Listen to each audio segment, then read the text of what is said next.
오늘 하나님이 주신 말씀은 마가복음 12장 13절에서 27절입니다.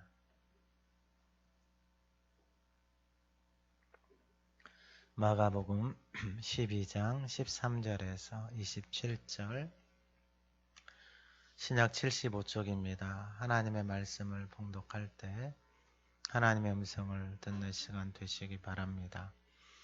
그들이 예수의 말씀을 책잡으려 하여 바리새인과 헤롯 땅 중에서 사람을 보내매 와서 이르되 선생님이여 우리가 아노니 당신은 참되시고 아무도 꺼리는 일이 없으시니 이는 사람을 외모로 보지 않고 오직 진리로서 하나님의 도를 가르치심이니이다. 가이사에게 세금을 바치는 것이 옳으니까 옳지 아니하니까 우리가 바치리까 말리까 한데 예수께서 그 외식함을 아시고 이르시되 어찌하여 나를 시험하느냐 데나리온 하나를 가져다가 내게 보이라 하시니 가져왔거늘 예수께서 이르시되 이 형상과 이 글이 누구의 것이냐 이르되 가이사의 것이니이다. 이에 예수께서 이르시되 가이사의 것은 가이사에게 하나님의 것은 하나님께 바치라 하시니 그들이 예수께 대하여 매우 놀랍게 여기더라. 부활이 없다 하는 사두개인들이 예수께 와서 물어 이르되 선생님이여 모세가 우리에게 써주기를 어떤 사람의 형이 자식이 없이 아내를 두고 죽으면 그 동생이 그 아내를 취하여 형을 위하여 상속자를 세울지니라 하였나이다. 칠형제가 있었는데 마지가 아내를 취하였다가 상속자가 없이 죽고 둘째도 그 여자를 취하였다가 상속자가 없이 죽고 셋째도 그렇게 하여 일곱이 다 상속자가 없었고 최후의 여자도 죽었나이다. 일곱 사람이 다 그를 아내로 취하였으니 부활 때 곧 그들이 살아날 때에 그 중에 누구의 아내가 되리이까? 예수께서 이르시되 너희가 성경도 하나님의 능력도 알지 못함으로 오해함이 아니냐. 사람이 죽은 자 가운데서 살아날 때에는 장가도 아니 가고 시집도 아니 가고 하늘에 있는 천사들과 같으니라. 죽은 자가 살아난다는 것을 말할진대 너희가 모세의 책 중 가시나무 떨기에 관한 글에 하나님께서 모세에게 이르시되 나는 아브라함의 하나님이요 이삭의 하나님이요 야곱의 하나님이로다 하신 말씀을 읽어보지 못하였느니라. 하나님은 죽은 자의 하나님이 아니요 산 자의 하나님이시라. 너희가 크게 오해하였도다 하시니라. 아멘. 2022년 표를 같이 한번 외쳐보겠습니다. 하나님의 아들 예수 그리스도 복음의 증인으로 살자. 하나님의 아들 예수 그리스도 복음의 증인으로 살자. 한 명의 생명을 살리자. 아멘. 우리 지난주 하가다 말씀 마가복음 12장 6절에서 9절 한번 읊조려 보겠습니다. 이제 한 사람이 남았으니 곧 그가 사랑하는 아들이라. 최후로 이를 보내며 이르되 내 아들은 존대하리라 하였더니 그 농부들이 서로 말하되 이는 상속자니 자 죽이자. 그러면 그 유산이 우리 것이 되리라 하고 이에 잡아 죽여 포도원 밖에 내던졌느니라. 포도원 주인이 어떻게 하겠느냐. 와서 그 농부들을 진멸하고 포도원을 다른 사람들에게 주리라. 아멘. 이번 주 하가다 말씀 27절입니다. 한번 읊조려 보겠습니다. 하나님 죽은 자의 하나님이 아니 산 자의 하나님이시라. 너희가 크게 오해하였도다 하시니라. 아멘. 오늘 예배하는 저와 여러분들에게 하나님이 산 자의 하나님이 되시기를 주님의 이름으로 축원합니다. 예수님이 포도원 비유를 통해서 그 포도원을 다른 사람들에게 줘버립니다. 그러면은 그 다른 사람들은 지금 예수님의 제자들입니다. 제자들. 성전 안에 있었던 사람들은 열매를 맺지 못하니까 그들은 어떻게 되는 거예요? 다 무너지는 거예요. 그리고 이제 다른 사람들에게 주는 거예요. 다른 사람들은 다른 사람들이 아니에요. 여러분, 예수님이 부르신 다른 사람들, 제자들이 누구예요? 직업이 어부였어요. 어부. 세리였고요. 근데 그 사람들을 예수님이 부르셔서 그들을 통해서 뭘 맺는 거예요? 열매를 맺는 거예요. 그러면 그 사람들을 왜 부르셨어요? 예수님의 말씀을 듣고 따라가니까 열매는 누가 맺게 하시는 거예요? 예수님이, 그분의 말씀이 그들의 삶 속에 열매를 맺게 하는 거예요. 근데 이 사람들의 삶 속에는 왜 열매가 없어요? 자기 생각대로 살아가니까, 자기 생각대로 교회 다니니까 열매가 없는 거예요. 아무런 열매가 없어요.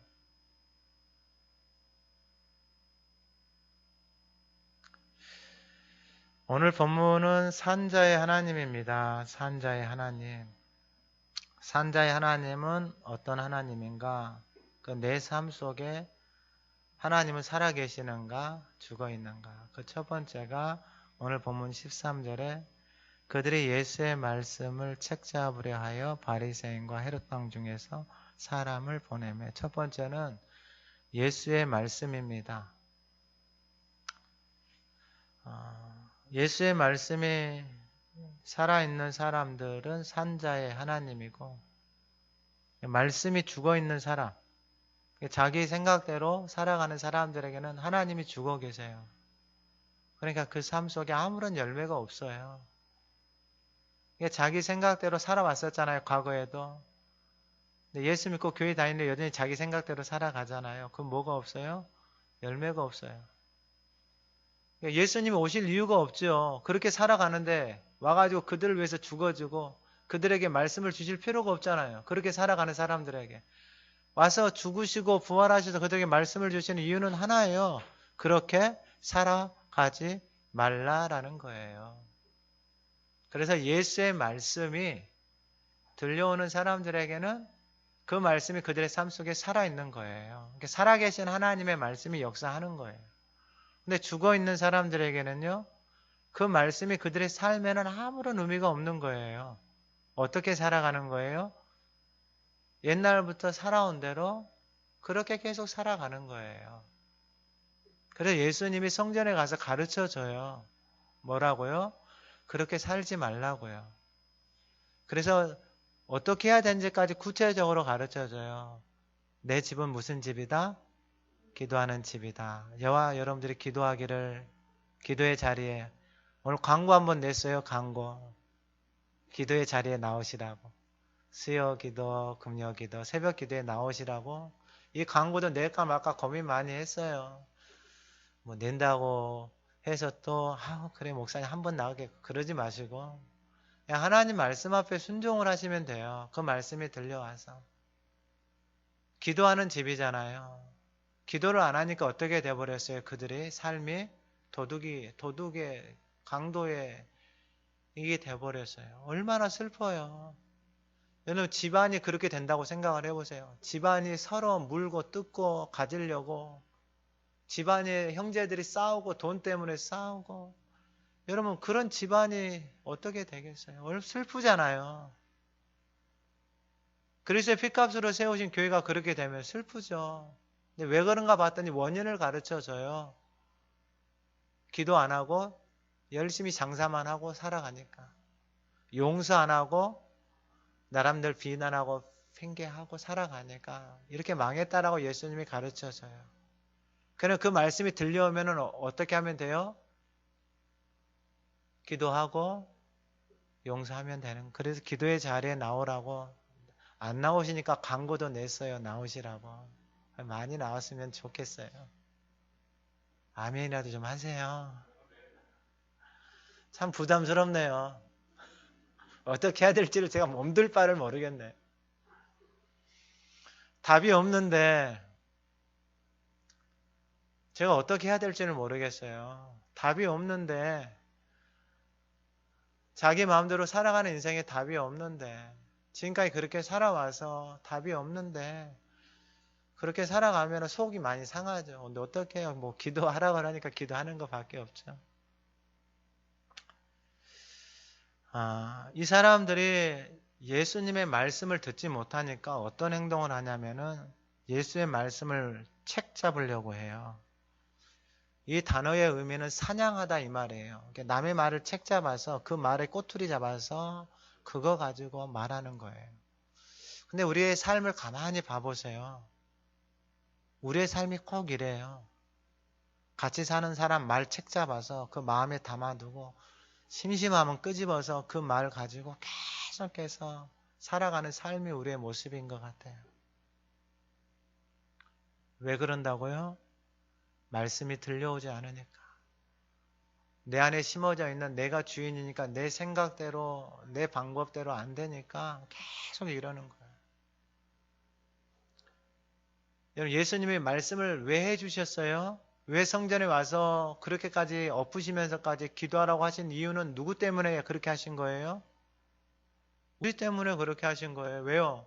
그렇게 계속 살아가는 삶에 포도원 비유를 통해서 열매도 없고 주인이 뺏어가지고 주변 주인이 와서 어떻게 하겠느냐. 그들을 진멸하고 포도원을 다른 사람들에게 준다고까지 말했는데도 불구하고 여러분 우리의 인생이 우리의 삶이 망해가는데도 불구하고 듣지를 못하면은 깨닫지를 못하면 그러면은 그냥 말씀 앞에 순종해서 기도 자리에 나오고 용서 못한 거 있으면 하나님 용서 못하는 거 가지고 하나님 앞에 나와서 기도하고 그렇게 한번 해보자고요. 하나님 말씀을 따라서. 그러면 하나님의 말씀을 따라서 순종할 때 하나님이 어떻게 우리의 삶에 일하시는지 보고 싶다고. 근데 아무것도 하고 있지 않으면은 아무것도 하고 있지 않으면 하나님이 어떻게 해야 돼요? 어떻게 해야 돼요, 하나님이? 하나님도 어떻게 할 수가 없어요. 근데 그렇게 해서라도 가만히 있으면 좋은데 이게 점점 그들 안에서 여러분 그 생명이 없이 거짓되고 악한 마음이 자라나니까 예수님의 말씀을 여러분 꼬투리 잡아서 이 의미에 도살하다 이런 의미까지 있어요. 죽이려고 하는 거예요. 그 말 꼬투리 잡아서. 참 못됐죠. 근데 우리가 이래요. 우리의 삶이. 하나님의 말씀이 들려오지 않으면 우리가 삶의 자리에서 이런다고요. 남편 꼬투리 잡고 아내 꼬투리 잡고 자식 꼬투리 잡고 맨날 사는 게 그거예요. 말 꼬투리 잡아서 살아가는 거.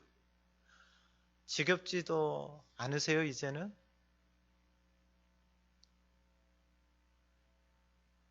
언제까지 그렇게 살고 그렇게 살아서 언제까지 힘들고 아프고 고통스러워야지 깨달으면 감사하죠.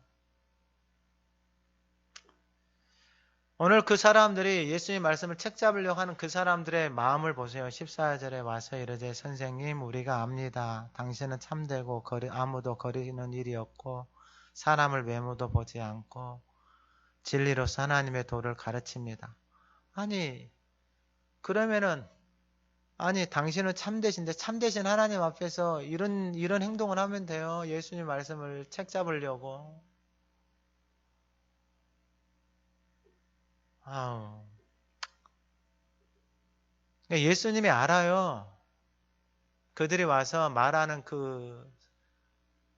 이 마음 안에 있는 것을 안다고요. 그래서 예수님이 15절에 외식함을 알고 외식, 그러니까 겉만 그리고 속은 죽어 있는 거예요. 그걸 알아요. 그래서 어찌하여 나를 시험하냐라고 예수님이 그들에게 이야기를 해요. 그러면 그들이 지금 외식하는 것이 들켜졌잖아요. 거짓말한 것이 잘못한 것이 나타났잖아요. 내가 이전에 살아왔던 삶 속에서 하나님 말씀대로 살지 않고 거짓되고 내가 주인 돼서 샀던 사람들이 말씀이 들려오니까 보이기 시작하잖아요. 그러면 잘못했다 그러면 돼요. 하나님 앞에. 할렐루야. 그래서 예수님이 오신 거예요. 잘못했다 하면 용서해 주시는 거예요. 근데 사람이 그 말도 안 해요.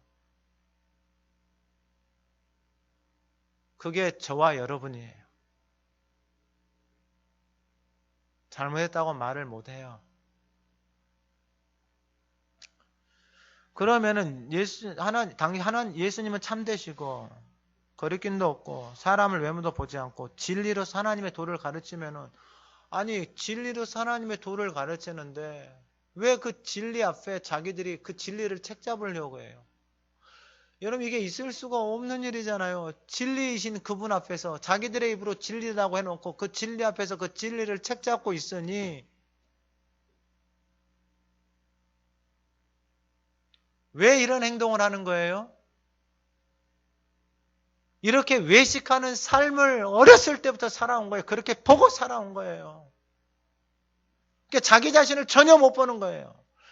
여러분, 인생은, 우리의 삶의 변화는 나를 볼 때부터 시작되어져. 내가 얼마나 죄 덩어리인지 자기 자신을 보기 시작하면은, 남들한테 하는 말을 자기한테 한번 해보면은 참으로 부끄러워요. 참으로. 남들한테 하는 말을 자기 자신한테 한번 해보세요. 자기 자신한테. 그러면 얼마나 낯뜨거운지 몰라요.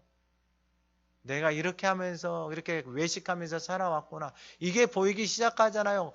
말 하나 입에 내뱉는 것이 얼마나 신중하게 되어지고 함부로 말할 수 없는지 깨닫게 되어져요.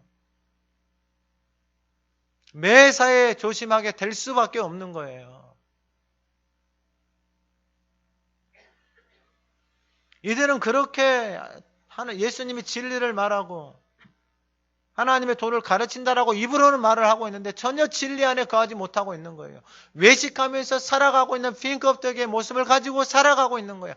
그러면 이들에게 있어서 예수님의 말씀, 하나님의 말씀은 살아있어요? 죽어있어요? 죽어있는 거예요. 그럼 이들의 삶 속에 하나님은 살아계세요? 죽어계세요? 죽어계시는 거예요. 아무 일도 하나님이 하지를 못하시는 거예요. 그들의 삶 속에서. 아무 일도 하지 못하고 아무런 능력도 나타나지 않는 거예요. 근데 예수님이 오셔서 그 말씀의 권세가 드러나요. 하나님의 능력이 나타나요. 그러니까 뭐가 올라오는 거예요? 죽은 마음에서 시기하는 마음, 질투하는 마음, 거짓된 마음, 악한 마음들이 막, 쓰레기 같은 마음들이 막 올라오는 거예요. 그 마음은 어떻게 하는 거예요? 결국은 죽이는 마음으로 가는 거예요. 오늘 예배하는 저와 여러분들의 삶 속에 산자의 하나님, 생명의 말씀이 들려오는 복된 성도들이 되기를 간절히 소망합니다. 여러분, 이건 훈련해야 됩니다. 다른 방법이 없어요. 생명의 말씀을 듣고 살아가는 훈련. 생명의 말씀을 듣고 살아가는 훈련. 여러분, 이 시대에 가장 큰 병이, 여러분, 우리의 삶 속에서 이것을 벗어나지를 못해요. 내가 가지고 있는 생각과 들려오는 말들로 인하여서 내 안에 이것에 그냥 이 뭐 세상적인 뭐 병원에 가면 의학적인 뭐 스트레스가 뭐예요? 자기 생각대로 되어지지 않는 모든 다른 사람들의 말들을 자기가 다 받고 살아가고 있는 삶의 자리예요. 생명의 말씀이 없어요. 들어야 될 말, 하지 말아야 될 말 구분을 못해요.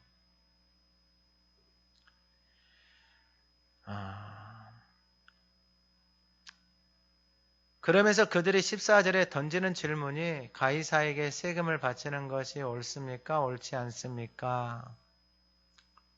우리가 바치리까 말리까?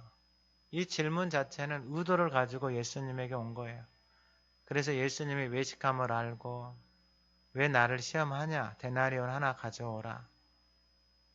16절에 예수께서 이르시되 이 형상과 글이 누구의 것이냐? 이르되 가이사의 것이니이다. 우리 17절 같이 읽어봅니다. 이에 예수께서 이르시 가이사의 것은 가이사의, 하나님의 것은 하나님께 바치라 하시니 그들이 예수께 대하여 매우 놀랍게 여기더라. 아멘. 여러분, 예수님이 그들의 외식함을 아세요. 그러면은 그 질문의 의도는 뭐냐면은 지금 이스라엘이 로마의 식민지로 살아가고 있어요. 그런데 예수님이 이제 그 가이사의 그 동전을 가져서 사람들에게 이거 가지고 가이사에게 세금을 바치라고 하면은 예수님이 우리에게 누구에게 세금을 바치라고 한 거예요? 로마의 황제에게 세금을 바치라고 뭐 TV에 보면 말 한마디 가지고 막 꼬투리 잡고 그러잖아요. 그러니까 예수님이 우리에게 그 로마 황제에게 세금 바치라고 했다고 막 소문내고 다니는 거예요. 그러면 세금을 이제 바치지 말라고 하면은 뭐라고 말하는 거예요? 로마 황제에게 예수가 우리에게 세금 바치지 말라고 했다고 소문을 내고 다니는 거예요. 그럼 예수님의 입장이 어떻게 돼요? 이렇게 해도 난처하고 저렇게 해도 난처하고 그렇게 해서 예수를 책잡아서 감옥에 죽이려고 하는. 근데 예수님이 뭐라고 말씀하시는지를 보시면은 가이사의 것은 누구에게요? 가이사에게. 그럼 내 인생의 주인이 누구냐에 따라서 달라져요. 내 인생의 주인이 가이사, 세상이면은 가이사에게 바치고 내 인생의 주인이 하나님이면은 누구에게 바치는 거예요? 하나님께 바치는 거예요. 그럼 하나님께 바치는 사람은 여러분 가이사에게도 세금 바쳐요, 안 바쳐요? 당연히 세금을 내죠. 왜요? 하나님이 역사에 주관한 자 되시고 만물의 주인 되시니까 하나님이 주신 것을 가지고 하나님의 것은 하나님 앞에 드리고, 왜 나에게 주신 모든 것이 누구의 것이니까? 하나님의 것이니까 하나님 앞에 드리고, 그 시대 그 나라가 운영하기 위해서 무엇을 내는 거예요?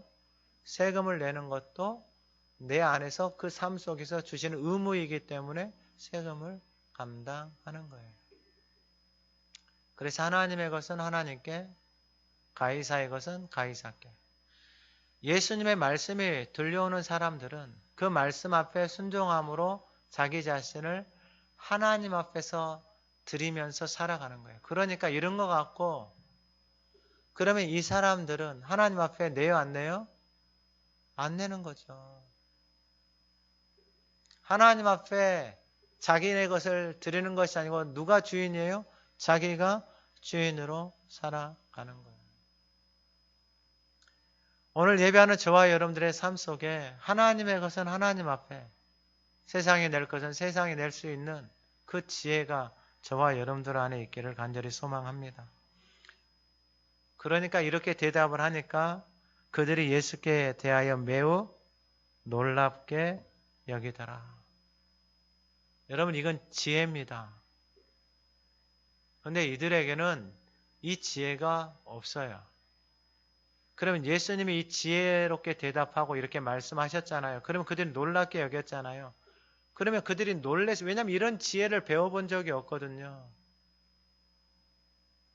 여러분, 예수님에게서 주시는 그 생명의 말씀이 들려오기 시작하잖아요. 그 말씀이 내 안에 머물기 시작하잖아요. 지난주에도 말씀을 드렸던 것처럼 열매를 맺는 길을 명확하게 말씀해 주셨어요. 너희가 내 안에 거하고 내 말이 너희 안에 거하면은 그 말 가지고 원하는 대로 구하라. 그러면 다 이루신다. 누가 이루시는 거예요? 하나님이 이루시는 거예요. 그래, 하나님이 이루고 싶은데 우리가 구하라고 했는데 구하지 않고 기도의 자리에 없잖아요. 그러면은 계속해서 그 상태로 머물러 있는 거예요.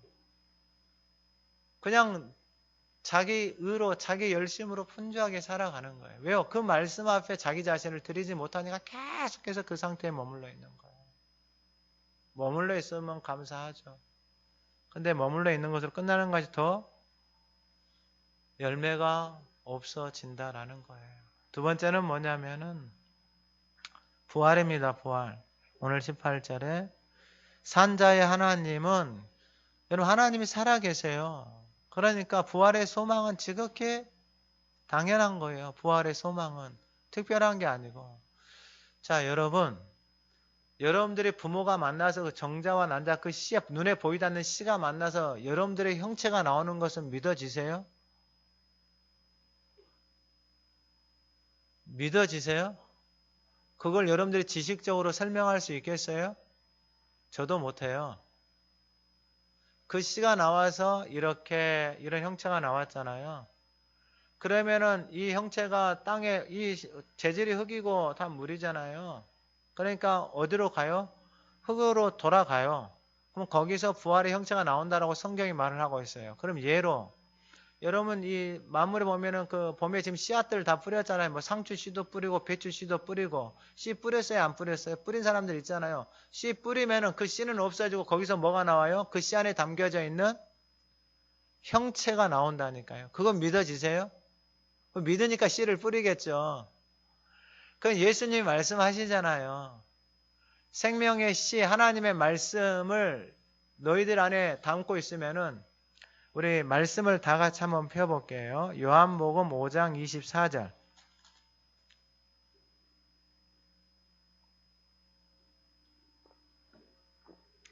같이 한번 읽어봅니다. 내가 진실로 진실로 너희에게 이르노니 내 말을 듣고 또 나 보내신 이를 믿는 자는 영생을 얻었고 심판에 이르지 아니하나니 사망에서 생명으로 옮겼느니라. 내 말을 듣고 나 보내신 이를 믿는 자, 그러니까 내 말을 듣고 오늘 예배하는 저와 여러분들에게 하나님의 말씀이 들려오기를 주님의 이름으로 축원합니다. 내 말을 듣고 나 보내시는 자를 믿는 자는 영생을 얻었다 그랬어요. 그러면은 여러분 그 영생은 우리한테 있는 게 아니에요. 그 영생을 가지고 오신 분이 누구예요? 예수님이에요. 그러니까 예수님 안에 영생이 있어요. 그 영생의 영역은 우리 영역이 아니에요. 우리는 잃어버렸어요. 근데 그 영생을 예수님이 가지고 오셨어요. 그래서 예수 안에 영생이 있는 것을 예수님이 죽으시고 부활하셔서 보여주신 거예요. 그래서 예수 믿는 자들에게는 무엇이 있다라는 거예요? 영생이 있는 거예요. 그래서 저와 여러분들에게 뭐가 있는 거예요? 영생이 있는 거예요. 부활의 소망이 있는 거예요. 왜냐하면 우리가 태어나는 것도 부모에게서 그 씨를 가지고 이런 형체로 나왔잖아요. 이런 형체로 나왔으니까 죽어서 부활의 형체로 나오는 게 당연한 거 아닌가요?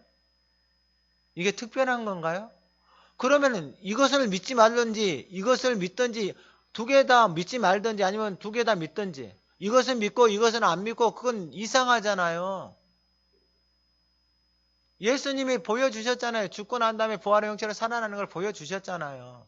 근데 우리가 가지고 있는 지식과 이성으로 대화 안 돼요? 없어요. 그래서 하나님의 말씀이 우리 안에 들어와야 돼. 이 생명의 말씀이 들어와서 그 말씀이 내 안에 머물기 시작하면 이 생명의 말씀이 믿어진다고요.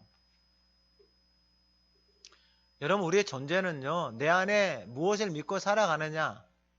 그게 전부예요. 전부. 재질 자체가 그래요. 이게 좀 얼마 있으면 몇십 년 뒤면은 이게 없어지잖아요. 그러니까 내 안에 담고 있는 것이 진짜인지 아닌지 그리고 진짜를 담고 살으라고요. 이상한 건 뭐 담고 삼지 말고요. 근데 오늘 18절에 부활에 대해서 이 살아있는 사람들이 부활의 소망이 있는데 부활이 없다 하는 사두개인들이 예수님 앞에 와요. 그러니까 이 사람들은 부활이 없다라고 생각하는 거예요. 왜냐하면 부활의 영역은 인간의 지성과 이성 경험으로 이해할 수 있는 영역이 아니에요. 왜냐하면 이 사람에게 있어서 부활은 예수님이 그 생명을 영원한 생명을 가져오셨거든요. 그분 안에 있는 거예요. 생명이. 자 그러면은 이 예수님이 와서 질문을 하는데 19절 선생님 모세가 우리에게 써주기를 형이 자식이 없이 아내 두고 죽으면 동생의 아내 취하여 형을 내 상속자. 그러니까 이게 지금 그 모세가 써준 게 이게 신명기 25장에 나와 있는 이게 계대 결혼 뭐 이런 의미예요. 이렇게 상속자 형이 결혼했는데 자녀가 없이 죽었어요. 그러면 동생이 들어가서 자녀를 낳으면 그 자녀가 이 형의 대를 이어가는 생명의 상속자로 살아가도록 하나님이 그렇게 말씀을 주셨다 이 말이에요. 이게 신명기 25장 5절 이하에 나와 있는 말씀이에요. 근데 이 부활이 없다고 하는 사두개인들이 그 말씀을 가지고 예수님에게 이제 질문을 던지는 거예요. 무슨 질문이냐면은 칠형제가 있는데 첫 번째 형이 아내를 얻었는데 상속자 없이 죽고 둘째가 아내 얻었는데 상속자 없이 죽고 그래서 일곱 번째까지 와서 했는데 다 누가 없어요? 상속자가 없어요. 그러니까 이 말씀을 가지고 하나님이 이 말씀을 주신 의도는 뭐냐면은 생명을 이어가기 위해서 이 말씀을 주셨거든요. 그러니까 형이 상속자가 없을 때 동생이 들어가서 그 형의 가문을 생명을 이어가도록 하나님이 이 말씀을 주셨다 이 말이에요. 이 생명이 끊어지지 않도록.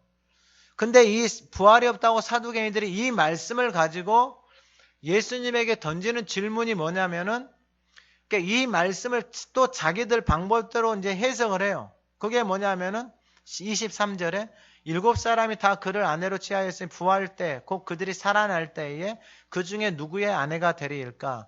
그러니까 이 사람들의 질문 자체가 지금 모순이에요. 왜냐하면 자기들은 뭐가 없다고 그러는 거예요? 부활이 없다고 하는 거예요. 부활이 없다고 하면서 부활 때에 예수님에게 질문을 던지는 거예요. 그러면 이 질문을 던지는 의도는 뭐예요? 자기들의 수준에서는, 자기들의 경험에서는, 자기들의 지식으로서는 하나님의 말씀을 해석하는 자기들의 해석의 방법으로는 뭐가 없다라고 확신하고 있는 거예요?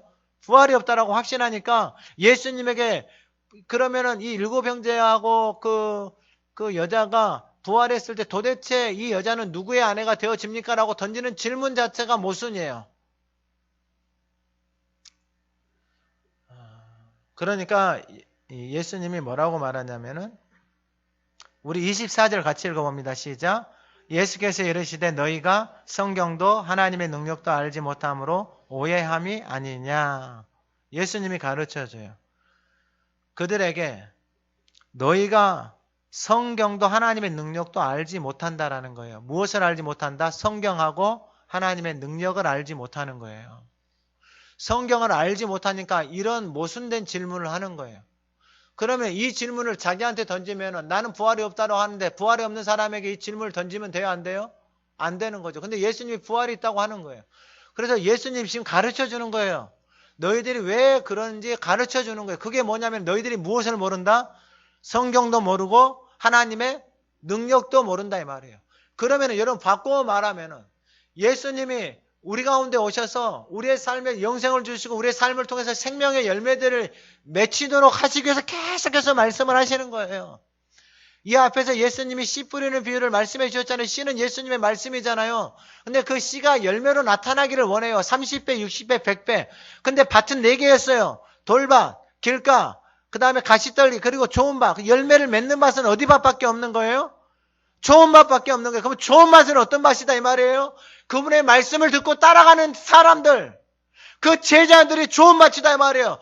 그들의 이 사람들 보면 벳사람이나 셀이나 이런 사람들이다. 근데 그 사람들이 예수님 말씀을 듣고 따라가요. 그러니까 예수님 말씀을 듣고 따라하니까 그들의 삶을 통해서 무슨 일들이 일어나는 거예요?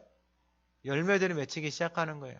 그들이 하나님 앞에 나와서 기도하기 시작하고 용서하기 시작하고 하니까 그들의 삶에 뭐가 나타나는 거예요? 하나님의 권세와 능력이 나타나기 시작하는 거예요. 하나님의 말씀을 읊조리고 그 말씀을 붙들고 기도하고 담고 기도하기 시작하니까 그의 삶 속에 뭐가 나타나기 시작하는 하나님의 열매, 생명의 열매들이 나타나기 시작하는 거예요. 할렐루야. 근데 성전 안에서 살아온 사람들은 이게 있어요, 없어요? 이게 없는 거예요. 그러니까 예수님이 너무 답답하잖아요. 그래서 답을 가르쳐줘요. 어떻게 해야지 이것이 가능하라고. 기도하는 자리에 나올 수 있기를 주님의 이름으로 축원합니다. 방법이 없어요. 이게 이 사람들의 질문이 그 예수님 하나님이 말씀하시는 그 본문의 의미에서 벗어났어요. 그러니까 자기들의 가지고 있는 자기들이 만들어 놓는 그 사상을 자기들의 생각을 합리화하기 위해서 이 질문을 예수님에게 던지는 거예요. 이 질문은 본래 상속자예요. 상속자. 하나님의 생명을 이어가는 상속자가 끊어지지 않도록 하기 위해서 이것을 주신 거예요. 그러면 이 본문에 대한 명확한 의미는 룻기서에 나와 있어요. 룻기서에. 나오미 엘리멜렉 해가지고 자녀들이랑 해가지고 다른 데 가가지고 모압 땅에 가가지고 지내다가 남편 죽고 자식들 둘 결혼시켰더니 자식들 둘 죽고 며느리 둘 얻었는데 며느리 하나는 자기 고향 가고 나오미를 따랐던 며느리가 누구예요? 룻이에요. 룻아 니도 가라. 그러니까 룻이 안 가요. 나 어머니 따라가겠습니다. 참 이 룻도 대단해요. 어머니 그 집안이 다 망했잖아요 지금. 그리고 어머니 믿는 하나님 내가 믿겠다고 하면서 따라가. 아니 그 하나님을 믿는 가정이 지금 쫄딱 망했는데 그 하나님을 믿는 그 나오미를 따라간다라고 룻이 고백해요. 그러니까 나오미의 삶 속에서 그가 본 거죠. 이 며느리가 본 거예요. 그래서 예루살렘에 왔어요. 그래서 벌이 주어서 생활을 이어가요. 근데 예루살렘에 와서 보니까 나오미의 그 친족이 있어요. 친족이. 가까운 친족이 있어요. 근데 그 친족한테 가가지고 이게 이제 이거예요. 우리 집에 지금 이게 남자들이 다 죽었잖아요. 그래 며느리 하나 남았잖아요. 이 지금 며느리가 남았는데 당신이 우리 집에 이게 상속을 이어서 우리 그 생명을 이어가게 당신이 해주겠냐 하니까 이 사람이 딱 보고 딱 계산해 보니까 이 집 쫄딱 망했거든. 근데 이 집의 것을 회복해 주고 하려고 하니까 뭐가 많이 들어? 돈도 많이 들고 이렇게 하려고 해야 되는 거예요. 그러니까 이 사람이 뭐예요? 안 하겠다 그래요. 그리고 두 번째 사람이 누구냐면 보아스예요. 보아스. 그래서 보아스가 이 룻을 맞아요. 그래서 내가 이 가문을 내가 책임지겠습니다 하면서 자기가 희생해서 그 가문을 살려내요. 그래서 보아스가 룻이 낳은 자녀가 누구예요? 오벳이에요. 오벳. 이세의 아버지 오벳. 다윗의 아버지인 이세의 아버지가 누구예요? 오벳이에요. 오벳. 그러니까 말씀에 순종해서 그 말씀 앞에 순종하면은 여러분 이러한 열매가 맺혀지는 거예요. 할렐루야. 근데 계산하면서 하는 사람은 보니까 안 하거든요. 손해볼 것 같아요. 안 해요. 새벽에 잠 더 자지 뭐하러 가. 수요일날 집에서 하가다 하지. 그러면서 TV 봐. 금요일날 가서 기도해야 되지. 뭐해요? 가가지고 금요일날 어머 금요일날 놀러 가야죠. 이러한 은혜가 부어질지를 누가 알겠어요? 아무도 몰라요. 근데 이 보아스가 그는 말씀 앞에 순종함으로 가잖아요. 그러니까 그 말씀을 주신 하나님이 그 가문을 뭐 하시는 거예요? 세우시는 거예요. 할렐루야. 저와 여러분들의 삶에 이 은혜가 있기를 소망합니다. 가는 곳마다 이 부활의 생명의 역사들이 저와 여러분들의 삶을 통해서 나타나기를 간절히 바랍니다. 마지막으로 뭐냐면은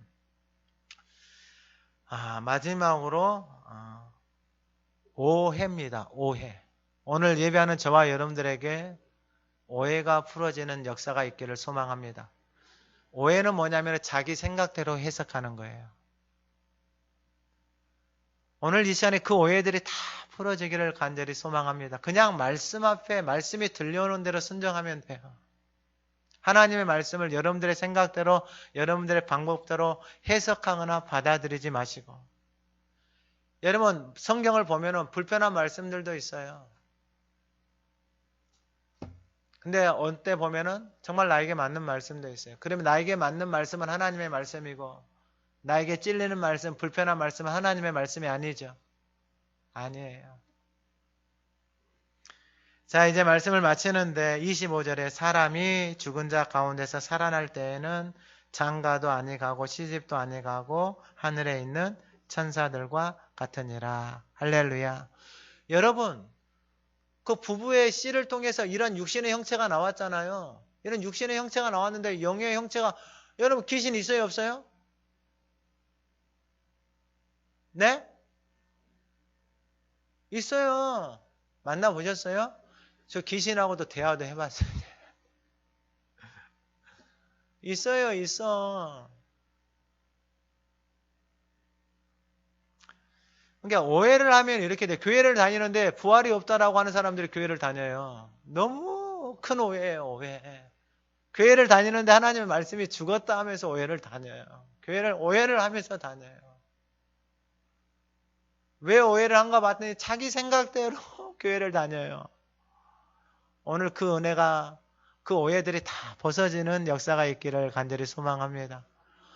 아니 예수님이 가르쳐주잖아. 나는 이 말씀을 보면서 이게 너무 감사한 거예요. 왜냐하면 이것은 예수님이 말씀해 주지 않으면 우리가 가지고 있는 지식과 경험으로 깨달을 수 없는 영역이거든요. 근데 예수님이 얼마나 친절하게 가르쳐 주시는지 사람이 죽은 자 가운데서 살아날 때에는 그게 살아나요. 예수님이 친히 보여주셨고 장가도 아니 가고 시집도 아니 가고 장가 간다 안 간다? 시집 간다 안 간다?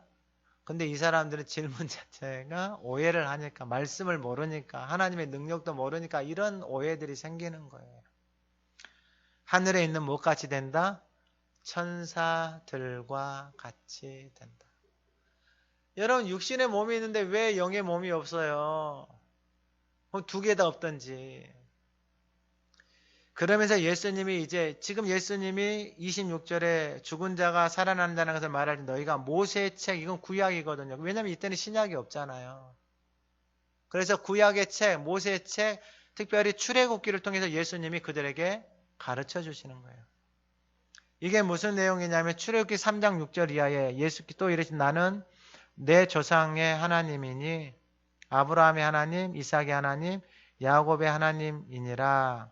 모세가 하나님 배웠기를 두려워하여 얼굴을 가리며 여호와께 내가 애굽에 있는 내 백성의 고통을 보고, 이게 이제 출애굽기 말씀인데, 이 모세의 가시나무 떨기에 관한 게 하나님이 이스라엘 백성들이 힘들어서 부르짖으니까 모세를 세우셨잖아요. 그때 모세한테 하나님 나타나서 하신 말씀이 나는 아브라함의 하나님, 이삭의 하나님, 야곱의 하나님이다 라고 이야기를 하는 거예요.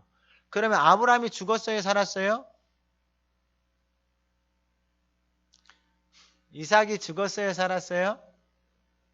야곱이 죽었어요? 살았어요? 하나님이 이렇게 말씀하시는 것은 뭐냐면은 너희들의 조상 아브라함의 하나님이고, 이런 말씀을 잘 보시면 돼요. 나는 이삭의 하나님이고 야곱의 하나님이다. 이렇게 말을 하는 것은 지금 나는 누구의 하나님이다? 아브라함의 하나님이다. 그러면 아브라함이 살아있어요? 죽어있어요?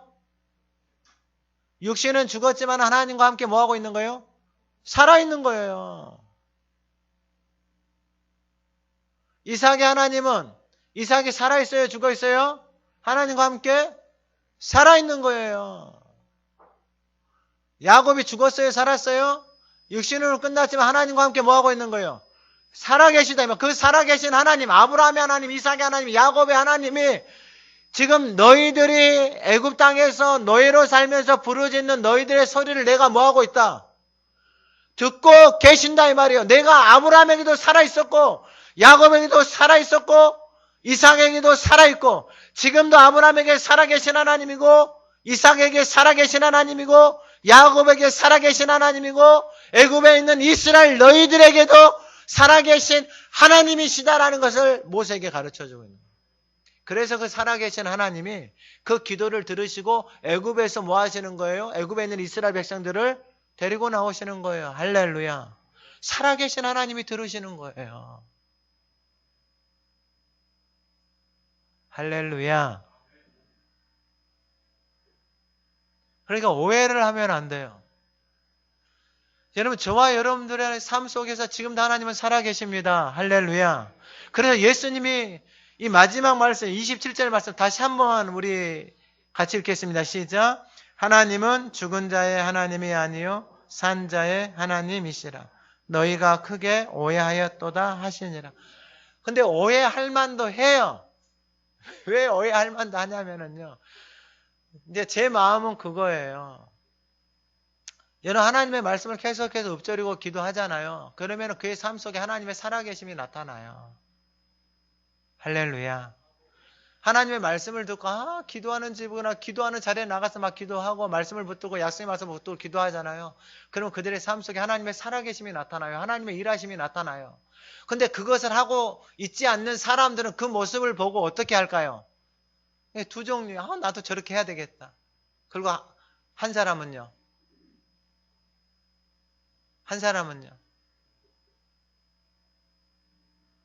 여전히 하나님의 말씀을 오해하면서 핑계하면서 살아가고 있는 거예요. 제가 이 말씀을 이제 마치면서 왜 이렇게 되어졌을까? 이 오해라는 단어가 계속 생각이 나는 거예요. 오늘 예배하는 저와 여러분들의 삶 여기까지 인도하신 것이 하나님의 은혜입니다. 근데 그걸 오해를 해요. 그래서 자기가 한 거라고 생각을 하고 자기 자신을 드러내려고 할 때 이렇게 되는구나. 그때 하나님의 은혜인 것을 망각해 버리기 시작할 때 기도하지 않는구나. 지금 이렇게 살아가는데 그냥 저 안 보면 되지. 저 인간 안 보면 되지. 저 사람하고 말 안 섞이면 되지 하면서 용서하지 않고 그냥 마음에 담고 그냥 내 마음대로 여전히 살아가도 되는구나. 이게 하나님의 은혜를 잊어버리고 내가 주인이 되어졌을 때 나도 모르게 그들도 모르게 아, 이렇게 하나님의 말씀에서 멀어지고 부활의 소망도 없어지고 하나님의 말씀을 오해하면서 아무런 성경도 하나님의 능력도 내 삶 속에서 점점 멀어져 가는구나. 오늘 예배하는 저와 여러분들의 삶에 여러분 우리 자신을 볼 수 있는 은혜가 있기를 소망합니다. 지금 내 삶에 무엇인가가 오해하고 있는 것들이 있다면 오늘 예배 가운데 그 오해들이 풀어지고 하나님의 은혜를 붙들고 말씀이 들려오고 부활의 소망을 품고 저와 여러분들이 만나는 사람들 중에 혹 교회에 대해서 하나님에 대해서 오해하는 사람들이 있다면 저와 여러분들을 통하여서 그러한 오해들이 풀어지고 생명이 살아나는 은혜가 부어지기를 간절히 소망합니다. 하나님 아버지, 우리의 삶의 모든 것이 하나님의 은혜임을 고백합니다. 그 은혜를 잊어버리는 순간 죽은 자의 하나님이 되어서 하나님의 말씀도 능력도 알지 못하고 무너져 감에도 돌아서지 못하고 어느덧 연약한 존재가 되어졌고 도리어 마음은 악해져 있는 우리의 영혼을 하나님 긍휼히 여겨 주시옵소서. 하나님 아버지 도와주십시오. 하나님 도와주십시오. 은혜로 살아가는 하나님의 자녀들이 되게 해주십시오. 기도하는 집이 되게 해주시고 용서하는 인생이 되게 하시고 하나님의 자녀처럼 하나님이 주시는 권세를 가지고 살아가는 복된 성도들이 되게 하옵소서. 산자의 하나님이 되게 하옵소서. 하나님이 살아서 역사하는 복된 인생이 되어질 수 있도록 하나님 우리를 도와주시고 하나님이 제자를 긍휼히 여겨주시고 오직 하나님의 은혜로 살아가는 복된 성도들이요 그들의 가정이요 이 재단이 되어질 수 있도록 하나님 은혜를 베풀어 주시옵소서. 예수님의 이름으로 기도드립니다. 아멘.